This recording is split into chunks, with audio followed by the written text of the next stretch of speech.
What we're doing this week is extending our conversation we started last week about how was Paul used as a figure in early Christianity. Today we're going to talk about the Pastoral Epistles, which is 1st and 2nd Timothy and Titus.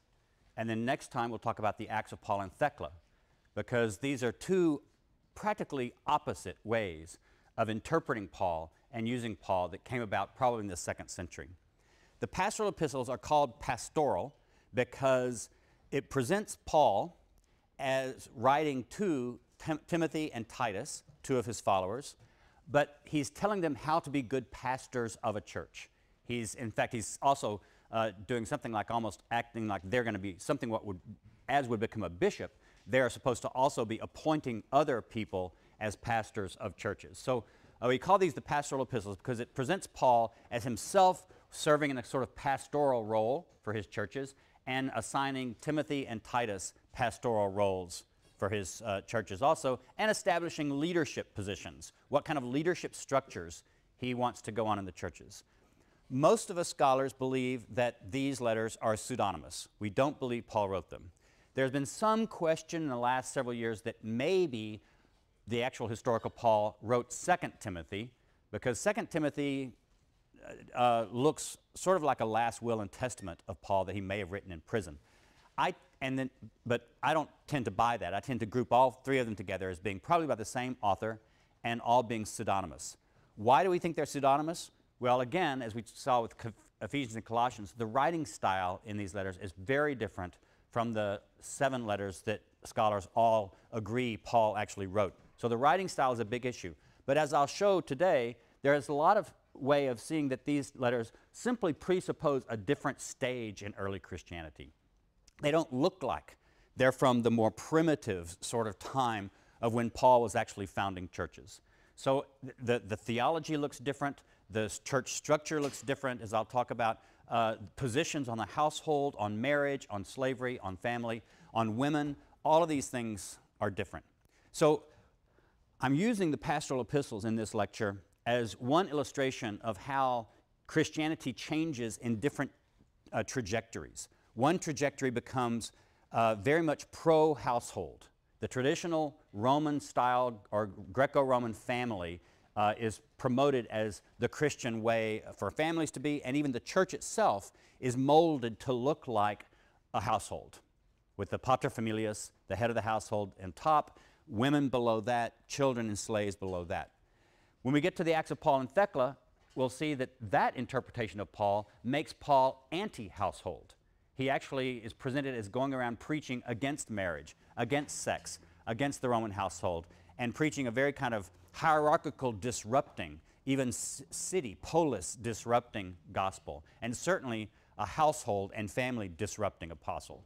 So these two trajectories of Pauline Christianity show the diversity of Christianity as it developed, and even how they used the same figure, Paul, as founder of Christianity, in radically different ways.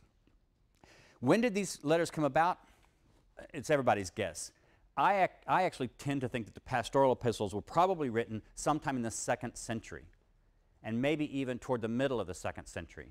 That's a bit later than a lot of scholars would put them, and we're just guessing anyway. We sort of have to imagine what kind of level of early Christianity, what kind of phase of early Christianity do we imagine taking place before we can get this kind of a letter with this kind of theology and church structure written.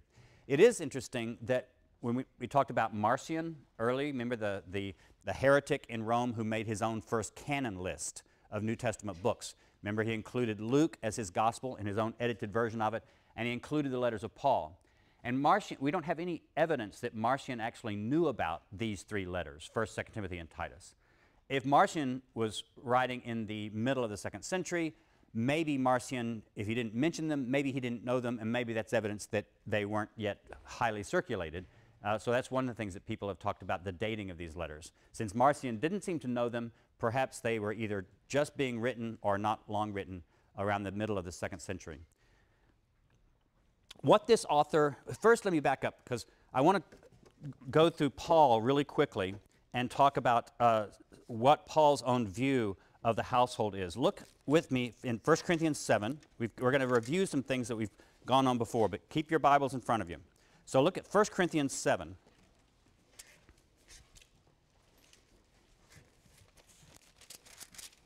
First Corinthians 7:1, concerning the matters about which you wrote, it is well for a man not to touch a woman. But because of cases of sexual immorality, each man should have his own wife, and each woman her own husband. The husband should give his wife her conjugal rights, likewise the wife to her husband. Notice how Paul balances these things. He tells basically the man, you have control of the body of your wife, but he also tells to the woman, you have control of the body of your husband. So there's something of a reciprocity in 1 Corinthians 7. This will be important because that kind of reciprocity doesn't exist when you get to the Pastoral Epistles. So that's one thing to notice. Verse 5, do not deprive one another except perhaps by agreement for a set time to devote yourselves to prayer. Come together again so that Satan may not tempt you because of your lack of self-control. This I say by way of concession, not of command. I wish that all were as I myself am, but each has a particular gift from God, one having one kind and another different kind. Notice, he's basically saying, have sex within marriage. He's not condemning sex, but he really prefers that all Christians be single, like he himself is. So Paul's preference is not marriage and sex within marriage. That's a concession that he gives for people that he says can't control themselves. To the unmarried and widows, I say that it is well for them to remain unmarried, as I am. But if they are not practicing self-control, they should marry. It is better to marry than to burn, is what the Greek actually says. It's better to marry than to burn. And that's been an interesting question with scholars. What does he mean by burn? Does he mean burn in hell, that it's better to marry than to be tempted to sin with sex outside of marriage and then you'd burn in hell? I've argued that what he means is burn with desire, because it was very common in ancient Greek culture to portray any kind of erotic desire as actually a physical burning. They even portrayed it as a disease.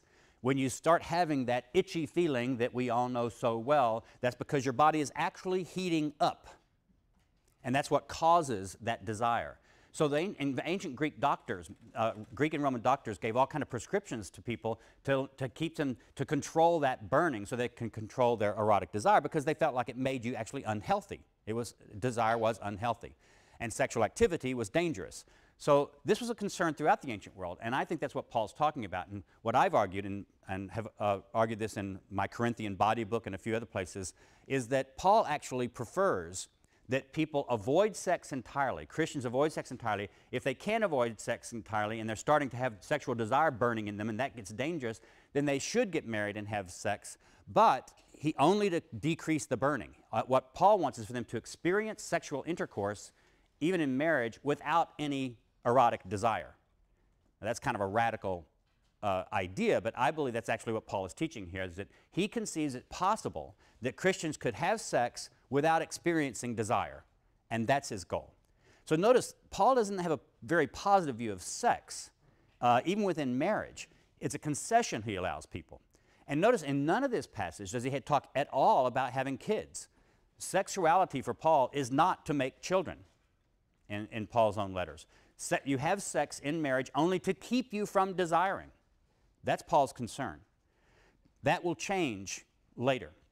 So that's one place where we also saw in 1 Thessalonians 4, if you'll remember, we had the same kind of thing. There Paul is just talking to the men of the congregation, and he says, don't you start wanting your brother's wife. He calls them their skouos, your vessel. He says, each of you should have your own vessel. And the debate is whether he's talking about their genitalia, which is one possible interpretation of the Greek, or their wife's body, which is another possible interpretation of the Greek.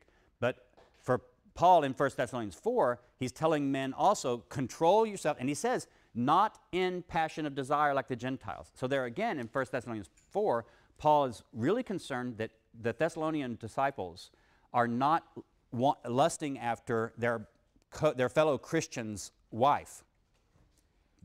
Keep your own vessel, and that's how you control yourself. And notice again, he's excluding the idea of passion and desire. It just does not have a part in it. So I admit that this is kind of a radical argument, and there's a lot of people out there who haven't bought my argument, but that seems to me to be precisely what the text is saying. Paul never allows for a good notion of sexual pleasure or sexual desire. He seems to want to exclude it in order to keep you from experiencing desire. And he believes that you can do that even by having sex. So in those ways, we see Paul is not anti-marriage exactly, but he's certainly not pro-marriage. And he's not anti-sex exactly, but he certainly is not pro-sex. The one thing he does seem to be anti is desire, sexual desire. All right, where do women fit in all this? I pointed out that in 1 Thessalonians 4, Paul doesn't seem to think about women at all there. In fact, I even proposed when I lectured on 1 Thessalonians that by the time Paul wrote that letter, which is one of his earliest letters, maybe the earliest letter we have in the canon, Paul may have been conceiving of the Christian group as being sort of a male club, because that's the way he tends to be talking to them. A male club of mainly working class manual laborers. That's changed by the time we get to 1 Corinthians, right? Because Paul directly talks about women a lot. He sees women as being in something like a co-relationship with their husbands in sexual activity in 1 Corinthians 7. He addresses women as leaders of churches at times. So but by the time Paul writes 1 Corinthians, women very much are acknowledged as an important part of his churches. Let's see what he says, though. But in 1 Corinthians 11, look there. He doesn't have women on a completely equal stance with men, apparently. In 1 Corinthians 11, he says, I commend you because you remember me in everything and maintain the traditions just as I handed them on to you. But I want you to understand that Christ is the head of every man, and the husband is the head of the wife, as God is the head of the church. There's a clear hierarchy there. Now, Paul goes on to talk about what this is going to have to do with women veiling their heads when they pray and prophesy, which is another very complicated and controversial passage in Paul. But it's clear that Paul views, just as he views God as the head of Christ, that is, Christ as being a somewhat inferior person compared to God the Father, so women are in inferior position with regard to their husbands. So the Greek words here are not, they're just the word for man and woman, but since the Greek doesn't have special terms for husband and wife, when you see a Greek term like this in this context, you have to make the decision. Are you going to translate this as man or woman and make this a generic kind of idea that women in general are supposed to be subordinated to men in general? Or do you take the terms and translate them husband and wife? Both translations are fine as far as the Greek goes. And then you're taking that sort of inferiority, subordination complex to be something that's talking about with husbands and wives. Look at 1 Corinthians 14.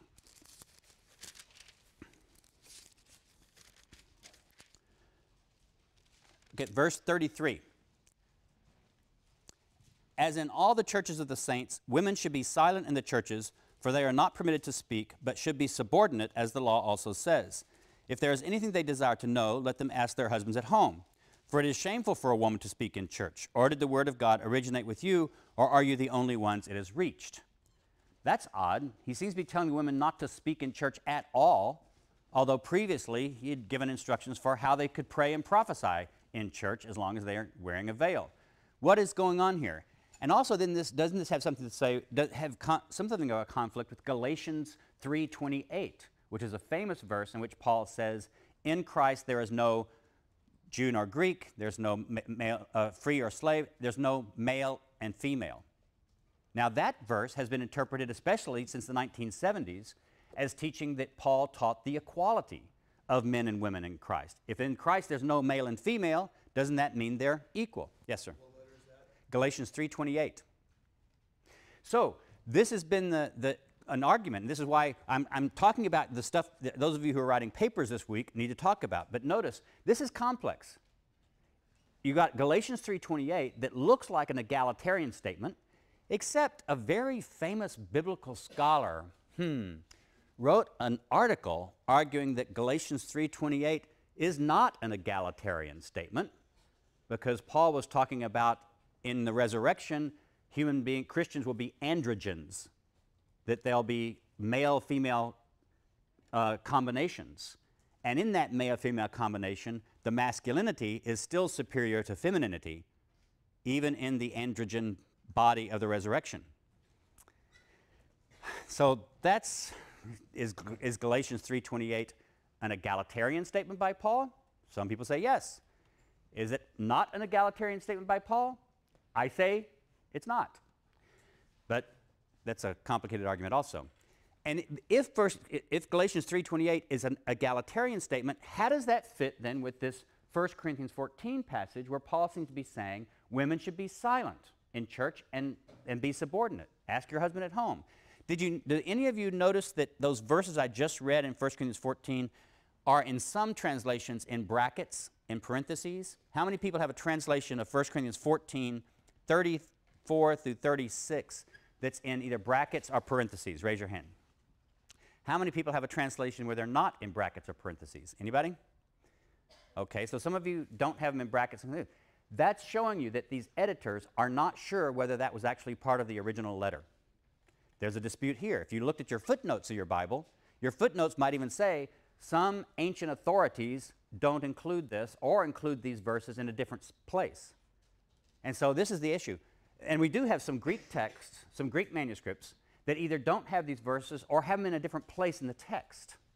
Well, how would that happen? Well, the idea goes that some scribe at some point was copying over 1 Corinthians 14 and got to the point where this is in the text and wrote out in the margin, well, wait a minute, this is not right because, of course, the scribes are living at a later time when women definitely were in a more inferior position in churches. They couldn't be priests, they couldn't be bishops and this sort of thing. And that scribe writes in, well, no, of course, women can't do that. So there's a little note that occurs there on the margins of the text. Other scribes come along and find this manuscript and they decide, well, that shouldn't be out here in the margin, that should go into the text someplace. So one scribe, copying it over, puts that excerpt in this part of the text, and another one puts it in this part of the text in different places, and then those manuscripts are copied over by other scribes, and you end up with the Greek manuscripts with these verses in different places in 1 Corinthians 14. So some scholars have said that all looks like those verses that teach the subordination of women in 1 Corinthians 14 were not originally by Paul, but were a later scribal interpolation, insertion into the text. Other scholars disagree with that, and they think that these verses were original with 1 Corinthians 14. In other words, I've given you a lot of problems to deal with. If you're going to talk about what was Paul's view of women, you've got to figure out, well, what do you think Galatians 3:28 really teaches? Is it an egalitarian statement or not? Is 1 Corinthians 14, these verses, is that part of Paul's original teaching or not? And then you've got the situation where in like Romans 16, several verses in Romans 16, Paul actually addresses women as leaders of churches. So there are places where Paul is willing to talk to women as leaders of churches. In fact, one of the verses in 1 Corinthians 16, Paul addresses two people, Andronicus and Junia, and he says, these are esteemed among the apostles. Among the apostles. That sounds like he's actually saying that Andronicus and Junia are themselves apostles. So, and Paul thinks himself, the apostles in Paul's view doesn't include just the 12, right? Because he thinks he's an apostle and he's not one of the 12. So the word apostle for Paul is wider than the 12. And it refers to people who go out and spread the gospel. So apparently, Paul is calling two people, Andronicus and Junia, apostles in Romans 16. Interestingly enough, that word Junia, that might be in your translation as Junia nowadays. But in older English versions, it was translated as Junius, which would be a man's name. In Latin, if you add an S on that word, it looks like a man's name. If you don't have the S, it looks like a woman's name. And there was debate among scholars about how to translate it. It looks the same basically in Greek because of the way the word occurs in the sentence. But when you translated it, are you going to make it a man's name or a woman's name? And people had always made it a man's name. Why? Because scholars just thought, of course, all these scholars are men themselves throughout hundreds of years of tradition. They thought, well, you can't have a woman apostle, so it must be a man's name. And in the 70s, some feminist biblical scholars came along and pointed out that Junius is a very, very, very rare man's name. But Junia is a very common woman's name, and argued again through textual criticism that Paul originally was addressing a woman, Junia. And now you have basically most scholars admitting that this is a woman, it's a woman's name. Paul was addressing a man, Andronicus, and a woman, Junia, and calling them both apostles. There's some evidence that Paul actually doesn't have such a negative view of women if he's going to allow them to have leadership roles in his churches. So you got Paul in a rather confusing situation. Is Paul a feminist? Is he for egalitarian theology with women, men and women? How does this relate to these different issues that come up in his letters? But those are Paul's basic views of both marriage and the family and sex and the roles of women. And often in early Christianity, in the history of Christianity, these two things go together. What a text is going to teach about the role of women in the church and in the world often has something to do with what it teaches about the family.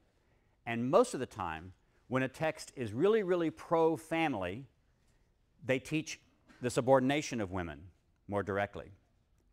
And when they're anti-family, they often tend to allow women bigger roles in their congregations. So it's kind of a pairing that goes along. And that's exactly what we'll see this week when we see the Pastoral Epistles that take Paul down the pro-family, anti-woman route, and the Acts of Paul and Thecla, which takes Paul down the anti-family, pro-woman route. Okay, so let's look at the pastorals. First, what is this author in 1 Timothy attacking? And I'm going to spend most of my time in 1 Timothy because that's where I can get these examples. A lot of this stuff occurs in the letter to Titus also, because the letter to Titus repeats a lot of the stuff that's in the first letter of Timothy.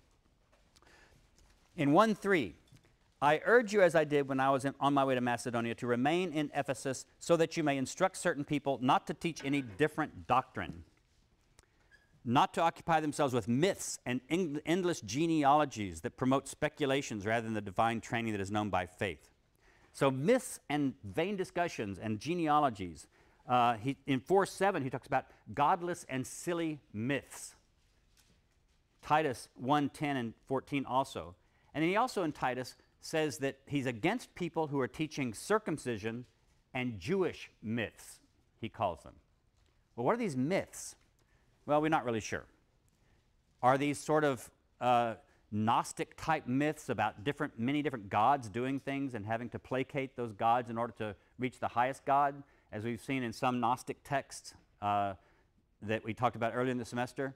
We don't know.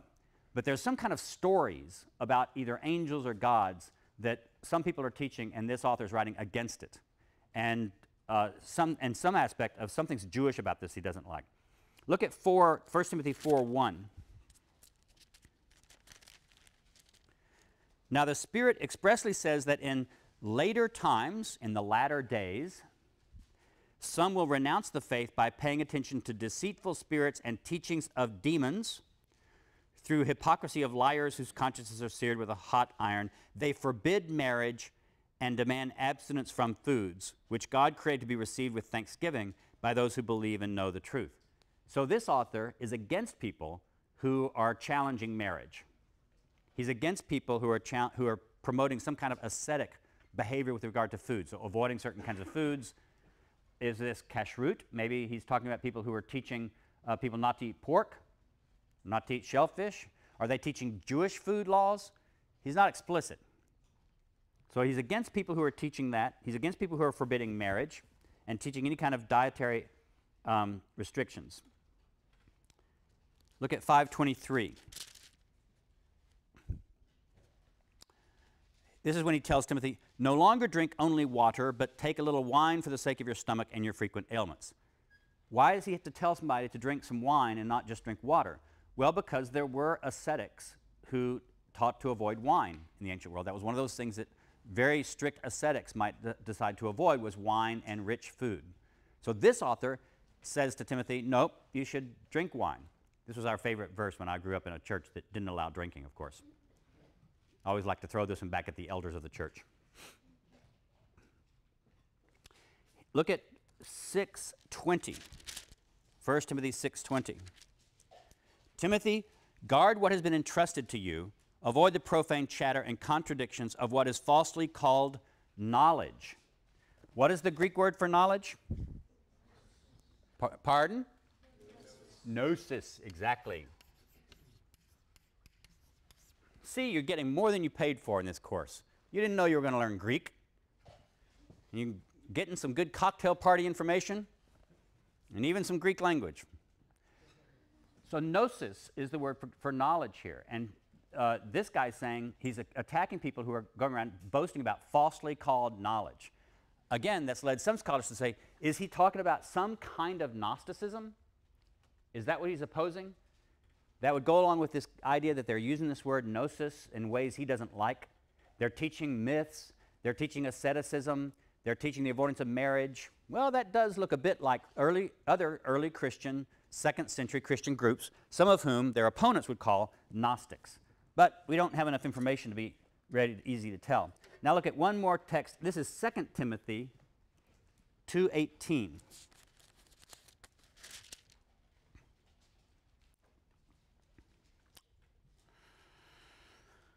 Oh, let's see. Yeah, he's actually giving some names of people he doesn't like.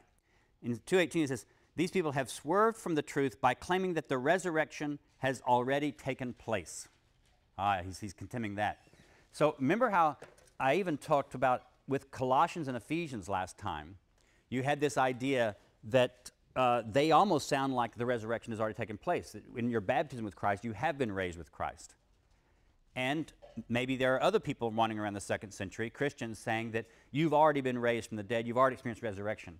This author really condemns that. He wants to say, no, the resurrection hasn't taken place yet. So he's condemning false teachers for all kinds of different activities and teachings that he doesn't like. So we're seeing a definite split here between different kinds of Paulinism.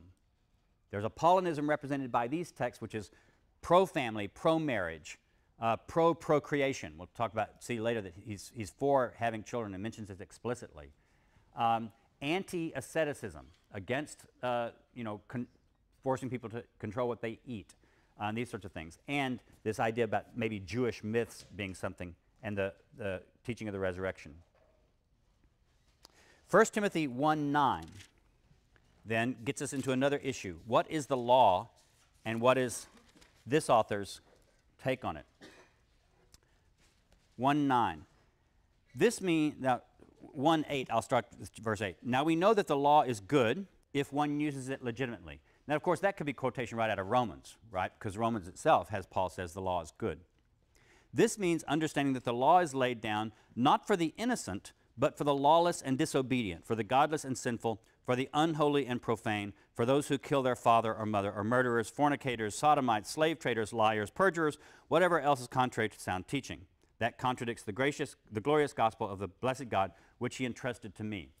Notice, this guy doesn't have really a problem with the law that we've seen sometimes in Paul's writings. The law is basically just a set of rules that designed to keep people who can't control themselves in line. And in fact, he goes on to say that if you're a good person, you don't even need to worry about the law. Now this is, again, different from what Paul's view is. Paul did not want his Gentile followers to keep the Jewish law. And Paul said in Romans, the law is good. But for Paul, the law is still this cosmic entity almost that invaded history. This is very much when Galatians. Remember when I gave the lecture on Galatians and Romans? I talked about how the Jewish law for Paul is not simply a list of rules. It was this thing that came into the cosmos as an invader.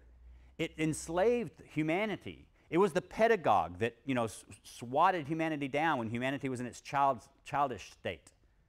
The law is obeying the law for Paul is equal to trying to worship the stoicheia of the cosmos, these elemental spirits of the universe.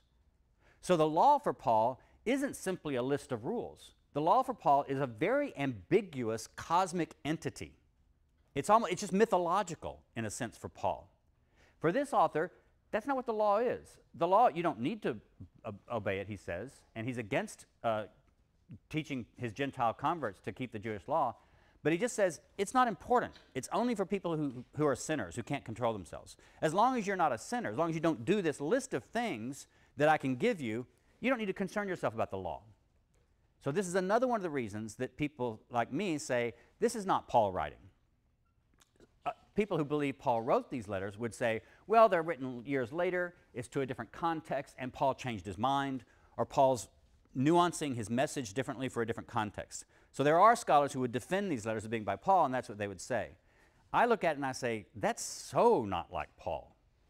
It's a totally different view of the law and its role in the cosmos than you see in Romans or Galatians. which is another piece of evidence for me that Paul's not the author of this letter. The strategy then of this author, he's trying to argue against all kinds of myths and practices that somebody's going through Paul's churches and teaching. So he writes a letter in Paul's name, seemingly addressed to Paul's follower Timothy, and he lays out what he doesn't like about that. But that's not all of his strategy, because what is his strategy for combating these things that he considers false teachings? First, he makes the church itself a household. Now, this is where all that lecturing in the first part of the semester, when I talked over and over again, what is the patriarchal household? What is the Roman household? What is the paterfamilias? What is the structure of the household? What is the patron-client relationship? What is the role of wives and women in the household and children and slaves? All of that was because when you get to some of these aspects of early Christianity, this author is using the Roman household as the model for the church itself. That wasn't the way Paul did it, right? Paul never talked about the church as if it just had the same structure of a household. He didn't talk about men always being on top of the leadership organization, and he didn't promote marriage very much. Look what this author does. 3:15.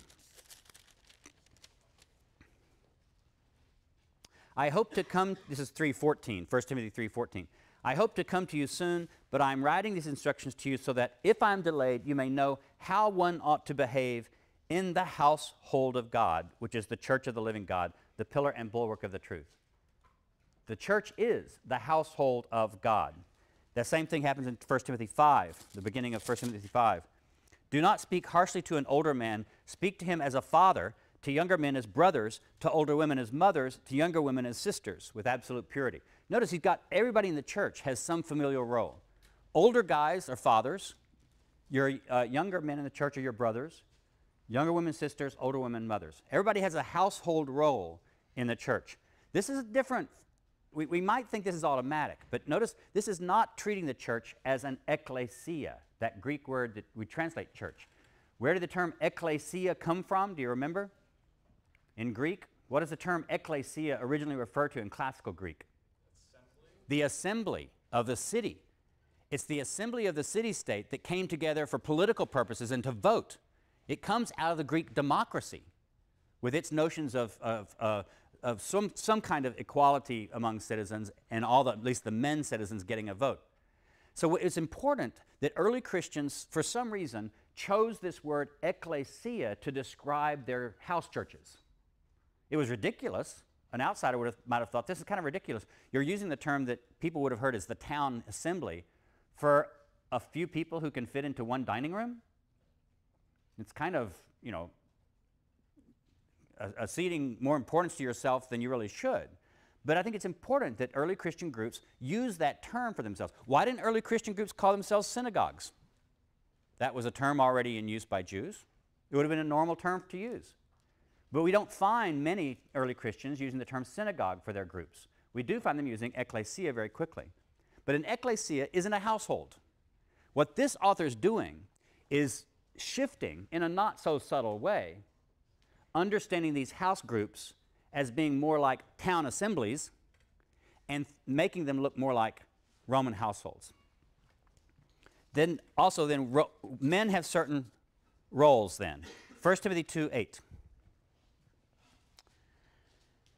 I desire then that in every place the men should pray, lifting up holy hands without anger or argument. Also that the women should pray, lifting up holy hands without argument. No, Dale's lying to you again. The women should dress themselves modestly, decently, in suitable clothing, not with their hair braided. Girls, you listening? Or with gold, pearls, or expensive clothes, but with good works as is proper for women who profess reverence for God. Let a woman learn in silence with full submission. I permit no woman to teach or have authority over a man. She is to keep silent. For Adam was formed first, then Eve. And Adam was not deceived, but the woman was deceived and became a transgressor. Yet she will be saved through childbearing, provided they continue in faith and love and holiness with modesty. Now, that's kind of this is something that my mom used to hate it when they'd preach about this in church. And also, it's controversial. Does it mean that she's saved from the dangers of childbirth? That's one way of reading it. she'll be saved from the dangers of childbirth if she lives a pious or holy life. Or a bit more of a radical way of reading it would be to say, by having babies, women help constitute their own salvation. That having children is one way that women save themselves. Either way you look at it, this author really wants women to be in a subordinate role, silent in church. They can't have any leadership authority or teaching authority over a man. As we'll see, they do have some offices. There are roles that women can play in the pastoral epistles, but not in authority over men. And then there's this odd thing about childbearing that somehow, and I think what it means is that childbearing actually can help save women from their sins in some way. So that's the way women have to be modestly dressed, no jewelry, saved through childbearing.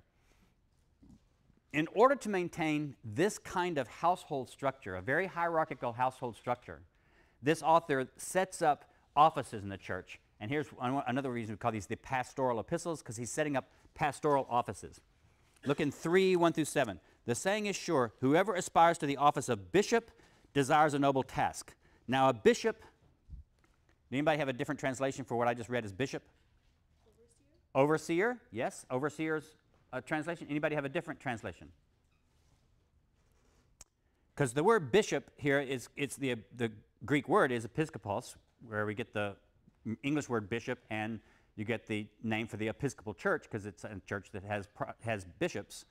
In Greek, it basically means an overseer, someone in charge. The bishop must be above reproach, married only once, temperate, sensible, respectable, hospitable, an apt teacher, not a drunkard, not violent but gentle, not quarrelsome, not a lover of money. He must manage his own household well, keeping his children submissive and respectful in every way. For if someone does not know how to manage his own household, how can he take care of God's church? Again, the church is a household. If you're going to be the bishop over the church, you have to be married, because how can you manage the household of the church if you can't prove it by managing your own household well? He must not be a recent convert, blah, blah, blah, blah, blah. So the bishop or the episkopos is already himself now a male head of household. The other office he talks about in 5:17, let the elders, now just as the word we're translating bishop or overseer comes from the Greek word episkopos.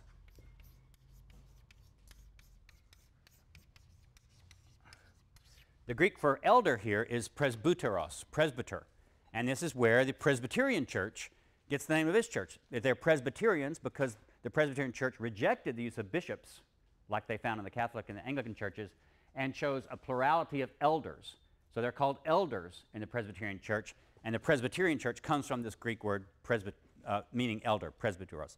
And this came to be later in English the name for a bishop who was not just the head of one particular church, but became the head of a series of churches, a bunch of churches. That is, the bishop now is not the head of one church, but the head of a whole diocese. That is a grouping, a geographical grouping. So the words changed a bit, but bishop comes from this word, and presbyteros turned into the word priest. So one of the suggested etymologies for where the English word priest came from is from this Greek word itself. So you can kind of say presbyteros, priest, right? Priest. It just kind of happens in English over, a few hundred years. So elders also have to have, wives, be family men, all this sort of thing. There are other offices too. Look at, real quickly, we're going to go through this. Deacons, 3:8. Deacons likewise must be serious, not double-tongued, not indulging in much wine, not greedy for money. They must hold fast to the mystery of the faith with a clear conscience. Let them first be tested, then if they prove themselves blameless, let them serve as deacons. Women likewise must be serious. Now, there's an exegetical problem. Does this women refer to women who will themselves independently be deacons? In other words, is he allowing women to be deacons on their own? Or is this supposed to be taken to be just the wives of the male deacons, that they're called deacons also, deaconesses? The word for deacon here comes from the Greek word diakonos. See, diakonos, deacon. Diakonos, deacon. Comes into English directly. So, and that word just means a servant, someone who serves or ministers. So the women in 3:11, some exegetes would say this shows that this author does allow at least women to be roles as deacons, deaconesses, and they have certain kinds of roles. Verse 12, let deacons be married only once. Let them manage their children and their households well. For those who serve well as deacons gain a good standing for themselves. So notice, in the beginning, all of these roles, whether it's the elder, presbyter, or the bishop, and there's some debate about whether presbyter refers to the same role as a bishop in these letters. They seem to be combined in some of the later pastoral letters, or whether they're referred to two separate offices. So there's a bit of a debate. But anyway, all of these people, whether you're talking about bishops, presbyters, deacons, they all are required to be married, and all are required to have children. So in the beginning of early Christianity, see, you did not have the celibate ministry. The celibate ministry comes about later. But this is in line with this author's intention to set up the church as a household structure, with men on top, women having their own roles. Now, there are other roles here, too. Look at 5:3 through 10.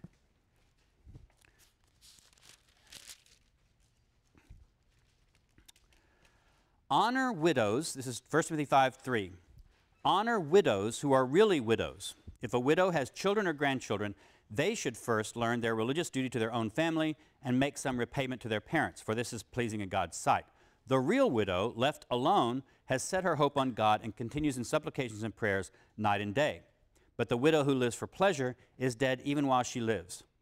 Give these commands as well so that they may be above reproach. Whoever does not provide for relatives, and especially for family members, has denied the faith and is worse than an unbeliever. Now it gets really interesting. Let a widow be put on the list. Let her be registered. This is a way of, it seems like he's actually creating another kind of office in the church, that is the office of widows. And sure enough, in Christianity later, widow became almost like an office in early Christianity. They could be registered, and they received financial help from the churches.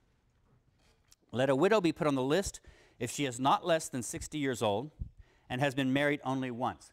Notice over and over here we've seen this thing about being married once. Apparently this author believes in marriage and wants people to be married, but his ideal is that people should be married once. You certainly should not be divorced and remarried. Paul himself forbids people in his churches from being divorced and remarried, as we saw in 1 Corinthians 11. But this author seems to say that if you're married and your spouse dies, he still kind of prefers that these women be married once. He also said that the bishop or the presbyters should be men who are married only once. So multiple marriage is really frowned on, even though marriage itself is highly valued. This led to what is currently the practice in many of the Eastern churches, Eastern Orthodox, the Greek Orthodox, the Russian Orthodox. They do not forbid their priests from being married, but you have to be married before you become a priest. So you'll have a lot of young men in Greece or Russia who are going to become priests, and they want to quickly get married right out of seminary. So they're looking around for a partner, because if they become ordained as a priest and they're not married, they're expected to stay unmarried. And if their wife dies after they become a priest, they're expected to stay celibate and single for the rest of their lives also. So this led to the tradition in Eastern Christianity that you can be a married priest, unlike the Roman Catholic Church, but only if you get married before you become a priest. And it kept this idea of being married once only. So I can't go into the rest of this, but notice how this whole hierarchy of man and woman in the household, old and young, is also extended to children and slaves. Already in Colossians and Ephesians, we had what we call the household codes. Masters, treat your slaves well. Slaves, be obedient to your masters. Husbands, treat your wives well. Wives, submit to your husbands. Children, submit to your fathers. Fathers, treat your children. So these are called household codes. And already in Colossians and Ephesians, they set up the household in a clear, hierarchical, patriarchal situation. That is intensified in the Pastoral Epistles. You have much longer household codes. And whereas in Colossians and Ephesians, those writers at least said there was some reciprocity. They would address the slaves, you have to obey the master, but they would also address the master and say, treat your slaves well. When you get to Pastoral Epistles, they left out the reciprocity. It's mainly directed to the slaves to the children, to the wives, saying, submit. So this is the strategy that this writer uses to combat the forms of Christianity that he doesn't like, is to construct the church as a rigid patriarchal household in which each person has a role. Even young women, he says, they're not supposed to be enrolled as widows. If you have young women who are widows and they start running around gossiping and getting in a lot of trouble, he says, get them married off again. Old women, of course, you couldn't marry off again. There are not enough old men around in the ancient world to marry them off. So he creates this structure by which women, older women, get pulled back into the household by this role as widows. No matter what happens to a woman in this author's view, they have to be put back into their submissive place in the household structure, even if that means creating a new role for them called widows. This strategy this author uses to bring Paul into his own time. He's taking a Paul that we've seen is a bit different from this, and he's reinventing Paul for a second century Christian environment and restructuring the church as a household. We'll see an author on Wednesday doing precisely the opposite with Paul. See you next time.